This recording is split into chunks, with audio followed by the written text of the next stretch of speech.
நீங்கள் பார்த்து கொண்டிருப்பது உங்கள் ஜாஷ்வா டிவி. சகல ஜனங்களுக்கும் நற்செய்தி.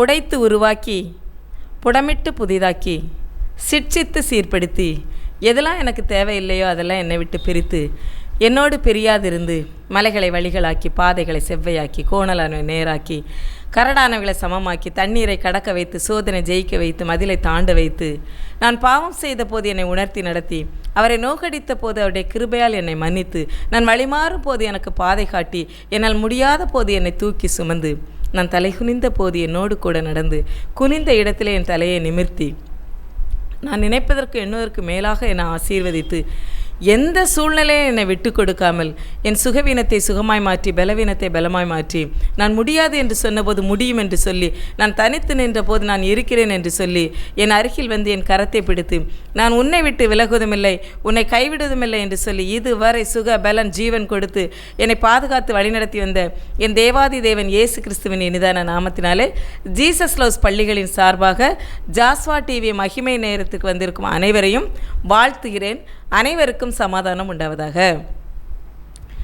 இந்த நாளிலும் கர்த்தருக்கு பயப்படுகிற மனுஷன் எவ்விதமாய் ஆசீர்வதிக்கப்படுகிறான் என்பதை குறித்து 128ஆம் சங்கீதத்திலிருந்து நாம் ஒரு சில காரியங்களை பார்க்கலாம்.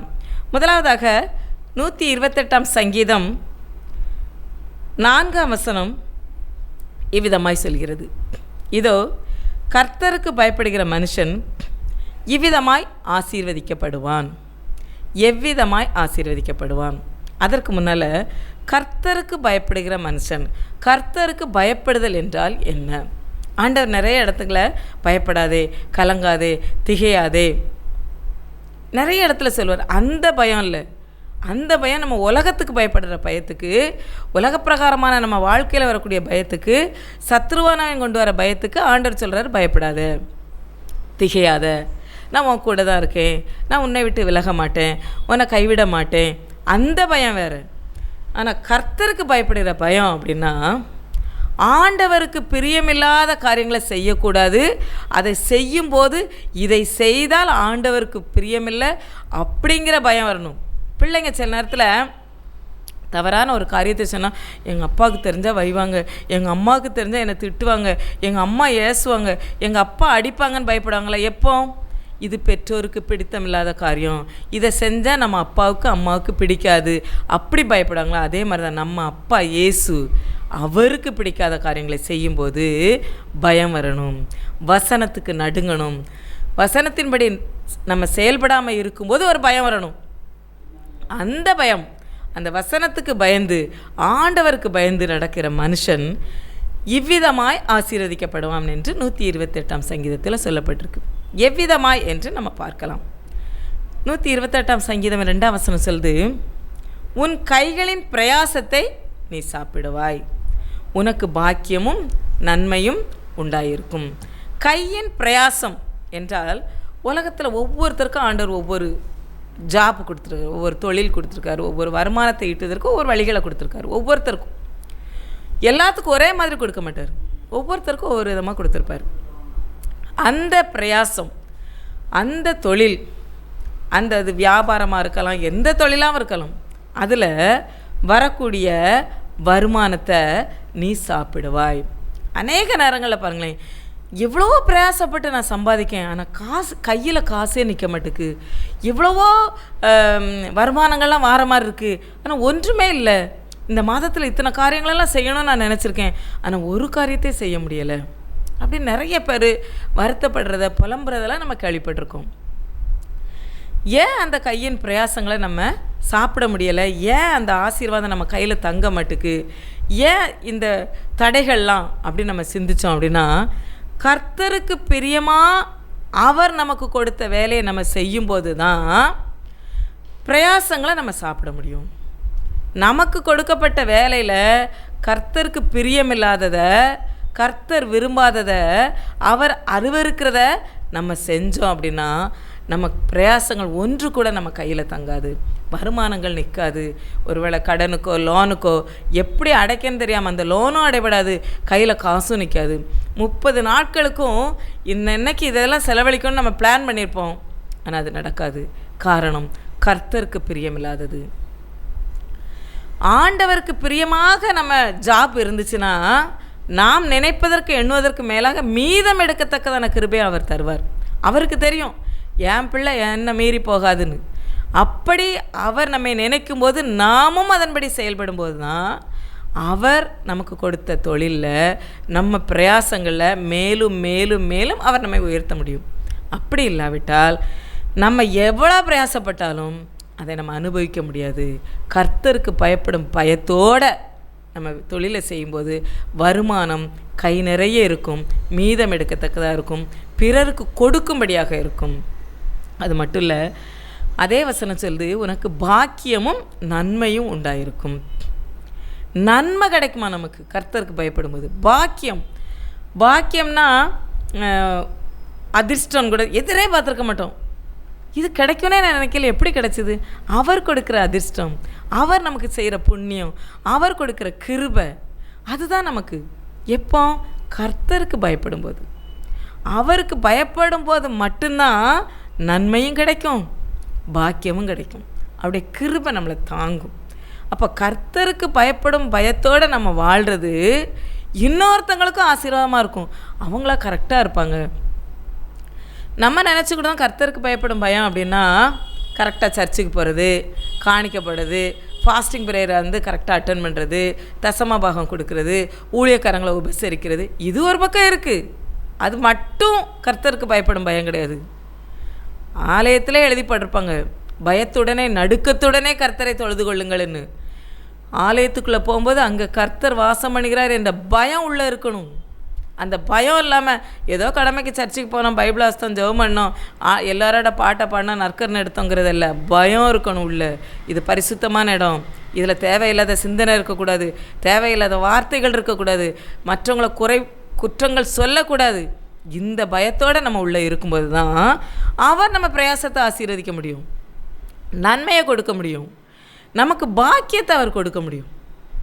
அதனால் கர்த்தருக்கு பயப்படும் பயத்தோடு நாம் வாழ வேண்டும். இரண்டாவது பாருங்களேன், கர்த்தருக்கு பயப்படுகிற மனுஷன் எப்படி ஆசீர்வதிக்காமன்னு 3வது வசனத்தில் சொல்லுது, உன் மனைவி உன் வீட்டோரங்களில் கனிதரும் திராட்சை கொடியை போல் இருப்பாள், உன் பிள்ளைகள் உன் பந்தியை சுற்றிலும் ஒலிவ மர கன்றுகளைப் போல் இருப்பார்கள்.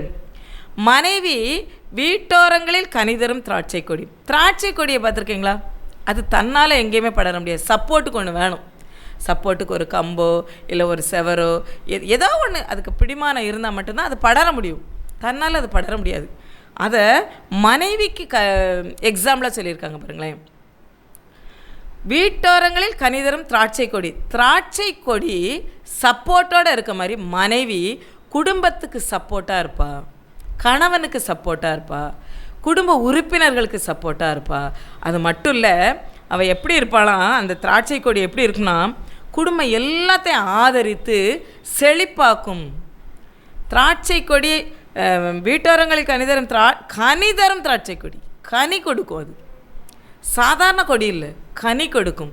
குடும்பங்களுக்கு சப்போர்ட்டு, கணவருக்கு சப்போர்ட்டு, குடும்ப உறுப்பினர்களுக்கு சப்போர்ட்டு, பிள்ளைங்களுக்கு சப்போர்ட்டு. அது மட்டும் இல்லை, கனி தருவாங்க. எப்படிப்பட்ட கனி? ஆவிக்குரிய கனி தரக்கூடிய ஒரு மனைவி எப்படி இருக்கும் பாருங்களேன் அந்த குடும்பம். அது எப்போ இருக்கும்? கர்த்தருக்கு பயப்படுகிற மனுஷன் வீட்டில் தான் அது இருக்கும். எல்லார் வீட்டிலையும் இல்லை. கடமைக்கு சர்ச்சுக்கு போகிறவங்களுக்கும், கடமைக்கு நம்ம ஆராதனைக்கு போகிறதுக்கும், கடமைக்கு காணிக்க போடுறவங்க வீட்டில் அது இருக்காது. கர்த்தருக்கு பயப்படும் பயம் இருக்கணும். அப்படிப்பட்டவங்க வீட்டில் தான் மனைவி எப்படி இருப்பானா, கனி தரும் திராட்சை கொடி. கனி தரும் திராட்சை கொடினா ஆவிக்குரிய கனி. அந்த வீட்டில் அன்பு இருக்கும். கனி தரும் திராட்சை கொடியை போல் ஒரு மனைவி இருந்தானா அந்த வீட்டில் அன்பு இருக்கும், அமைதி இருக்கும். எனக்கு அன்பு இல்லாமல், அமைதி இல்லாமல், நீதி இல்லாமல், பொறுமை இல்லாமல், இரக்கம் இல்லாமல் எத்தனை குடும்பங்கள் நீதிமன்றத்தில் போய் நிற்காங்க. காரணம் என்னென்னா, அங்கே கனிதரும் திராட்சை கொடியை போன்ற மனைவி அமையவில்லை. அதனால தான் நம்முடைய குடும்ப காரியங்கள், அப்படிப்பட்டவளுடைய குடும்ப காரியங்கள் நீதிமன்றத்துக்கும் அநேகர்கிட்ட போய் பேசி தீர்க்கிறதுக்கு மனிதர்களையும் தேடி செல்வர்களாக இருக்கிறார்கள். காரணம் என்னென்னா, கர்த்தருக்கு பயப்படும் பயம் அங்கே இல்லை. நம்ம உண்மையாக கர்த்தரை ஆராதித்து அவருக்கு பயப்படும் பயத்தோடு நம்ம இருந்தோம் அப்படின்னா எப்படி இருப்போன்னா, எவ்வளோ பெரிய பிரச்சனைகள் வந்தாலும் அதை ஆண்டவர் பார்த்து கொண்டு போவோம். கர்த்தரை நோக்கி பார்ப்போம். நம்ம மனுஷனை நோக்கி பார்க்க மாட்டோம், மனுஷனை தேடி பார்க்க மாட்டோம். என்ன பிரச்சனை வந்தாலும் சரி, கர்த்தரை நோக்கி நம்ம பார்க்கும்போது பிரச்சனை எளிதாயிரும். ஆனால் இந்த பிரச்சனையை நம்ம வீட்டுக்குள்ளே கொண்டு வர பிசாசு நம் கண்கள் ஆண்டவரை நோக்கி பார்க்கும்போது இந்த வீட்டில் நம்மளுடைய கதை ஒன்றும் எடுபடாதுன்னு சொல்லி அவனே வெளியில் போயிடுவான். அப்பாலே போ சாத்தானேன்னு கூட சொல்லவே வேண்டாம். பிரச்சனை வந்துட்டா முழங்கால் போட்டு கர்த்தரை நோக்கி பார்க்கும்போது ஆட்டோமேட்டிக்காக பிரச்சனையை கொண்டு வந்து பிசாசு வெளியில் போயிடுவான். இந்த பிரச்சனையை எப்படி சால்வ் பண்ணுறக்கூடிய அந்த ஆலோசனையை ஆண்டவர் நமக்கு சொல்வார். உன் கண்மேல் என் கண்ணை வைத்து உனக்கு ஆலோசனை சொல்லுவேன், நடக்க வேண்டிய வழியை காட்டுவேன். எப்போ? கர்த்தருக்கு பயந்து அவர் வழியில் நடக்கும்போது. ஒரு சின்ன பிரச்சனையை பெண்ணாக இருக்கக்கூடிய, மனைவியாக இருக்கக்கூடியவங்க ஒன்றுமே இல்லாமலும் ஆக்க முடியும், பெருசாகவும் ஆக்க முடியும். ஆனால் இங்கே வசனம் சொல்லுது, கர்த்தருக்கு பயப்படுகிற மனுஷன் ஒருத்தன் இருந்தானா அவனுடைய மனைவி எப்படி இருப்பானோ, கனி தரும் திராட்சை கொடியை போல். எப்படிப்பட்ட கனியை? ஆவிக்குரிய கனியை தரும் திராட்சை கொடியை போல். மற்றவங்களுக்கு முன்மாதிரியான குடும்பமாக. ஆண்டவர் அறியாத குடும்பம் கூட பக்கத்தில் இருந்தாங்கன்னா அவங்க கரெக்டாக இருப்பாங்க. அவங்க வீட்டில் இதுவரை நான் சண்டையே கேள்விப்படலை, ஒரு சத்தம் வீட்டு சத்தம் வெளியில் கேட்காது, அவங்க பிள்ளைங்க அவ்வளோ ஒழுக்கமாக வளர்த்துருக்காங்க, அவங்க பிள்ளைங்க அப்படி கேள்விப்படுறாங்க, மற்றவங்களுக்கெல்லாம் உதவி செய்கிறாங்க அப்படின்னு ஆண்டவரை அறியாதவங்க கூட சொல்லுவாங்க. அப்படிப்பட்ட மனைவி அமைவானாம். யாருக்கு? கர்த்தருக்கு பயப்படுகிற மனுஷனுக்கு. நாம் கர்த்தருக்கு பயப்படுகிறோமா? நம்ம வீட்டில் இப்படி காரியங்கள் இருக்கா? நாம் ஒரு வார்த்தை கணவன் சொன்னால் 10 வார்த்தை பதில் பேசுகிறோமா? பிள்ளைங்களுக்கு சாதகமாக இருக்கிறோமா?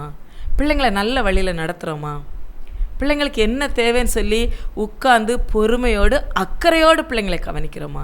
இன்றைக்கு அது அநேக வீடுகளில் இல்லை. நாங்கள் கல்வி நிறுவனங்கள் வைத்திருக்கிறனால அதை கவனிக்கிறோம். பிள்ளைங்களுடைய காரியங்களை, நிறைய விஷயங்களை நாங்கள் கவனிக்கும்போது பெற்றோரோட அன்பு இல்லை, பெற்றோரோட அரவணைப்பு இல்லை, பெற்றோரோட அக்கறை பிள்ளைங்களுக்கு கிடைக்கல.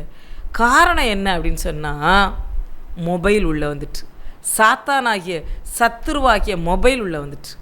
உள்ளே வரவிடாமல் தடுத்துருக்கலாம். எப்போ? கர்த்தருக்கு பயப்படும் பயம் குடும்பத்தில் இருந்தால் அதை உள்ளே நுழைய விட்டுருக்கலாம், விடாமல் இருந்திருக்கலாம். எந்த சூழ்நிலையிலையும் ஆண்டவர் நம்ம வீட்டில் இருக்காருன்னு வைங்களேன், எந்த சத்துருவையும் அவரை அனுமதிக்கவே மாட்டார். அவருக்கு முதல்ல நம்ம இடம் கொடுக்கணும், அவரை நம்ம வீட்டுக்குள்ளே அழைக்கணும். அவருக்கு பயப்படும் பயம் வீட்டில் இருக்க அத்தனை குடும்பத்தினர்களுக்கும் இருக்கணும். அப்படி இருக்கும்போது தான் சாத்தான் உள்ள வரைய முடியாது, பிள்ளைங்களையோ கணவனையோ மனைவியையோ கெடுக்கவும் முடியாது, அவங்கள தேவையில்லாத காரியத்தில் தலையிட வைக்கவும் முடியாது. இன்றையுள்ள காலகட்டங்களில் டெக்னாலஜி வளர்ந்ததில் எல்லார் கையிலையும் மொபைல். சின்ன பிள்ளைங்களுக்கு கூட ஒரு நம்பரை போட்டு ஒரு டச் மொபைலை வாங்கி கொடுத்துறாங்க. காரணம் என்னென்னா, பெற்றோருக்கு எங்களுக்கு வேலை அதிகம் இருக்குது, இதை கொடுத்துட்டா பிள்ளை அமைதியாக இருந்துக்கூடும், எங்களை தொந்தரவு பண்ணாது. இவங்களுக்குள்ள சோம்பேறித்தனத்தை பிள்ளைங்களுக்கு மொபைல் மூலம் கொடுத்து அழகாக சாத்தான் உள்ளே வந்துடுறோம். அப்போ அங்கே எப்படி ஒரு சந்தோஷம் மகிழ்ச்சி இருக்கும்? அங்கே எப்படி நன்மை இருக்கும்? அங்கே எப்படி பாக்கியம் இருக்கும்? அங்கே எங்கே சமாதானம் இருக்கும்? சான்ஸே இல்லையே. கர்த்தருக்கு பயப்படுகிற குடும்பத்தில் இந்த காரியங்களை ஆண்டவரை அனுமதிக்க மாட்டார். அங்கே அன்பு இருக்கும். கர்த்தருக்கு பயப்படும் வீட்டில் அன்பு இருக்கும், சமாதானம் இருக்கும், அமைதி இருக்கும், பொறுமை இருக்கும், இரக்கம் இருக்கும். இப்படிப்பட்ட வாழ்க்கை வெளிப்படும், மற்றவங்க கண்கள் காணும்படி வெளிப்படும். அப்போது கர்த்தருக்கு பயப்படுகிற மனுஷனுக்கு வீட்டோரங்களில் கனிதரும் திராட்சை கொடியை போன்ற மனைவி இருப்பான். திராட்சை கொடியை போல குடும்பத்துக்கு சப்போர்ட்டாகவும் கனிகள், ஆவியின் கனிகளையும் கொடுக்கக்கூடிய மனைவி இருப்பா. அது மட்டும் இல்லை, உன் பிள்ளைகள் உன் பந்தியை சுற்றிலும் ஒலிவ மர கன்றுகளைப் போல் இருப்பார்கள். பந்தி அப்படின்னு சொன்னாலே ஒரு விருந்து, இல்லை ஒரு வரிசை, ஒரு கூட்டம். அதில் பிள்ளைகள் சுற்றி இருப்பாங்களாம். அது எப்படி இருப்பாங்களாம்? ஒலிவ மர கன்றுகளைப் போல. ஒலிவ மரம்ங்கிறது நிறைய விஷயங்களுக்கு அடையாளம். ஒலிவ மரம் பொதுவாகவே 1000 ஆண்டுகள் நிற்குமா. அந்த 1000 ஆண்டுகளுமே அது பசுமையாக தான் இருக்குமா. அப்போ 1000 ஆண்டு ஒரு மரம் நிற்கணும்னா அது வேறு எவ்வளோ ஸ்ட்ராங்காக இருக்கும். அப்படிப்பட்ட ஒலிவ மரத்துக்கு ஈக்குவலாக பிள்ளைங்களை சொல்கிறது வசனம். எங்கே? கர்த்தருக்கு பயப்படுற வீட்டில் உள்ள பிள்ளைங்க. அது மட்டும் இல்லை, ஒலிவ மரம் எதற்கெல்லாம் அடையாளம்னு பார்த்திங்கன்னா, செழிப்புக்கு அடையாளமே ஒலிவ மரம், ஆசீர்வாதத்துக்கு அடையாளம் ஒலிவ மரம், சமாதானத்துக்கு அடையாளம் ஒலிவ மரம், மன்னிப்பு அடையாளம் ஒலிவ மரம், புதிய ஆரம்பம் அதுக்கும் அடையாளம் ஒலிவ மரம். இப்படிப்பட்ட இத்தனை காரியங்களை உள்ளடக்கிய ஒலிவ மரத்துக்கு ஈக்குவலாக பிள்ளைகளை சொல்கிறாங்க. அது எப்படி இருப்பாங்க? ஒலிவ மர கன்றுகளைப் போல. கன்றுனா என்னது? இப்போ தான் உருவாகி வருது. இனிமே தான் அதில் செழிப்பு இருக்குது, இனிமே தான் அதில் பசுமை இருக்குது, இனிமே தான் அதில் வளர்ச்சியே இருக்குது. அப்படிப்பட்ட ஒலிவ மரத்துக்கு ஈக்குவலாக பிள்ளைகளை இந்த இடத்துல வசனம் நமக்கு கற்றுக் கொடுக்கிறது. அது எப்படிப்பட்ட வீட்டில்? கர்த்தருக்கு பயப்படுகிற மனுஷன் இருக்க வீட்டில் பிள்ளைகள் ஒலிவ மர கன்றுகளைப் போல. ஒலிவ மரத்துக்கு இன்னொரு எக்ஸாம்பிள் சொல்லணும்னா, ஆதியாகமம் 8ஆம் அதிகாரம் 11ஆம் வசனத்தில் சொல்லப்பட்டிருக்கு, பெரு வெள்ளத்துக்கு பின் புறா ஒரு ஒலிவ மர இலையை கொண்டு நோவாவின் பக்கத்தில் வந்தது. நோவா காலத்தில் ஆண்டவர் பெரு வெள்ளத்தை அனுமதிக்கிறார். எதற்காக? அவருக்கு பிடிக்காத அந்த மற்ற விஷயங்களெல்லாம் அழிப்பதற்காக பெரு வெள்ளத்தை அனுமதிக்கார். இந்த பெரு வெள்ளத்துக்கு அப்புறம் தண்ணி வத்தின பிறகு வெளியே அனுப்பின புறா ஒலிவ மரத்தில் உள்ள இலையை கொண்டு யார் பக்கத்தில் நிற்கிறது? நோவா பக்கத்தில் நிற்கிறது. அப்போ நோவா புரிஞ்சுக்கிட்டான், தண்ணி வத்திட்டு, பிரச்சனை முடிஞ்சிட்டு, சமாதானம் ஆரம்பிச்சிட்டு, புதிய தொடக்கம் வந்தாச்சு. காரணம் ஒலிவ மர இலையை புறா கொண்டு வந்ததுனால. அப்போ அப்படிப்பட்ட ஒலிவ மரத்தை பிள்ளைகளுக்கு ஒப்பிடுறது இந்த வசனம். ஒலிவ மர எண்ணெய் பார்த்துருக்கீங்களா? ஒலிவ மர எண்ணெயை சொல்லுவாங்க. அந்த எண்ணெய் அப்படின்னாலே பரிசுத்தம், அபிஷேகம், சுத்திகரிப்பு, ஒரு ஒளி, ஒரு ஆரோக்கியம். அதே ஒலிவ மரத்தில் தான் இருக்குது அந்த எண்ணெய். இந்த ஒலிவ மரம் முழுமையையும் பிள்ளைக்கு, கர்த்தருக்கு பயப்படுகிற மனுஷனுக்கு இருக்கிற பிள்ளைக்கு ஒப்பிட்டு சொல்லப்பட்டிருக்கிறது. அப்போ பிள்ளை எப்படி இருக்குமா? பந்தியை சுற்றிலும், பந்தி அப்படின்னாலே உணவு, திருப்தியான ஆகாரம், அதை சுற்றி எப்படிப்பட்ட பிள்ளைங்களாம்? சமாதானத்தின் பிள்ளைகள், அன்பின் பிள்ளைகள், மன்னிக்கக்கூடிய பிள்ளைகள், ஆசீர்வாதத்தின் பிள்ளைகள், செழிப்பின் பிள்ளைகள் இருப்பாங்களாம். கர்த்தருக்கு பயப்பட்டால் எவ்வளோ பிளெஸ்ஸிங் பாருங்களேன். அவருக்கு பயப்படுகிற பயம் நமக்குள்ளே இருந்துச்சுன்னா நம்ம குடும்பமும் செழிப்பின் குடும்பமாக, ஆசீர்வாதத்தின் குடும்பமாக, ஆவியின் கனிகள் நிறைந்த குடும்பமாக, பழசெல்லாம் முடிஞ்சு கஷ்டமெல்லாம் நீங்கி புதிய ஆரம்பத்தை கொண்டு வரும் குடும்பமாக நம் குடும்பத்தை ஆண்டவர் வைப்பார் அவருக்கு பயப்படும்போது. அதான் 128ஆம் சங்கீதம் 1ஆம் வசனம் சொல்லுது, கர்த்தருக்கு பயந்து அவர் வழிகளில் நடக்கிறவன் எவனோ அவன் பாக்கியவான். அவர் வழியில் நடக்கணும். துராலோசனை கொடுக்குறவங்க வழியில் நம்ம நடக்கக்கூடாது, கர்த்தருடைய வழியில் நடக்கணும். அதுக்கு இன்னொரு ஆசீர்வாதம் சொல்லி பாருங்களேன். அதே 128ஆம் சங்கீதம் 5ஆம் வசனத்தில், கர்த்தர் சியோனிலிருந்து உன்னை ஆசீர்வதிப்பார். சியோன்னா ஆண்டவர் வசிக்கும் இடம். அவர் எங்கே வசிப்பார்? பரலோகத்தில். அங்கேருந்து நம்மளை ஆசீர்வதிப்பாராம். நம்ம இந்த உலகத்தில் எவ்வளோ நாள் ஜீவனோடு இருக்கமோ அவ்வளவு நாளும் எருசலேமின் வாழ்வை காண்பான். எருசலேம் வாழ்வுனால செழிப்பான வாழ்வு. கர்த்தருக்கு பயப்படுகிற இந்த ஒரு பயம் எவ்வளோ பிளெஸ்ஸிங்ஸை நமக்கு கொடுக்க பாருங்களேன். அது மட்டும் இல்லை, உன் பிள்ளைகளின் பிள்ளையையும் இஸ்ரவேலுக்கு உண்டான சமாதானத்தையும் காண்பாய். பிள்ளைகளின் பிள்ளைகள், பேர பிள்ளைகள், அடுத்தடுத்து பேரன், அந்த பேரனுடைய பிள்ளைகள், அந்த பிள்ளைகளுடைய பிள்ளைகளெல்லாம் காண்போம்மா. அது மட்டும் இல்லை, இஸ்ரவேலுக்கு உண்டான சமாதானம். இன்றைக்கி சமாதானம் கிடைக்காம எங்கெல்லாமா மனுஷங்க போகிறாங்க, எங்கேயுமே கிடைக்கல. சமாதானம் கிடைக்கிற ஒரே இடம் நம் தேவனுடைய சன்னிதானம் மட்டும்தான். அப்படிப்பட்ட சமாதானத்தையும் ஆண்டவர் நமக்கு கொடுப்பாராம். என்ன செய்தா? கர்த்தருக்கு பயப்படும் பயம் நம்மிடம் இருந்தா. கர்த்தருக்கு பயந்து நம்ம வாழும்போது இவ்வளவு ஆசீர்வாதங்களையும் இவ்வளவு மகிழ்ச்சியையும் ஆண்டவர் நமக்கு கொடுக்குறார். இந்த நிகழ்ச்சியை பார்த்து கொண்டிருக்கவங்க எல்லாருக்கும் ஆண்டவர் கொடுத்த இந்த வார்த்தைக்காக நன்றி செலுத்துகிறேன். நாம் எல்லாரும் கர்த்தருக்கு பயந்து அவர் வழியை நடப்போம். 128ஆம் சங்கீதத்தில் சொல்லப்பட்ட எல்லா ஆசீர்வாதத்தையும் பெற்றுக்கொள்வோம். ஜெபம். எங்களை அதிகமாய் நேசித்து வழிநடத்துகிற எங்கள் அன்பின் பரலோக தகப்பனே, ஏசப்பா, இந்த இரவு வேளைக்காயுமே நன்றியோடு துதிக்கிறப்பா, சுஸ்தரிக்கணும். இந்த வேளையில் ஏசப்பா, உங்களுக்கு பயந்து வாழ்ந்தா என்னென்ன ஆசீர்வாதம்லாம் எங்களுக்கு கற்றுக் கொடுத்துருக்கீங்கப்பா. அதற்காக நாங்கள் நன்றி செலுத்துகிறோம் ஏசப்பா. நாங்கள் உங்களுக்கு பயந்து நடப்போம். நீங்கள் கொடுக்க எல்லா ஆசீர்வாதத்தையும் பெற்றுக்கொள்வோம் என்று நாங்கள் விசுவாசிக்கிறோம். God bless you. Praise the Lord.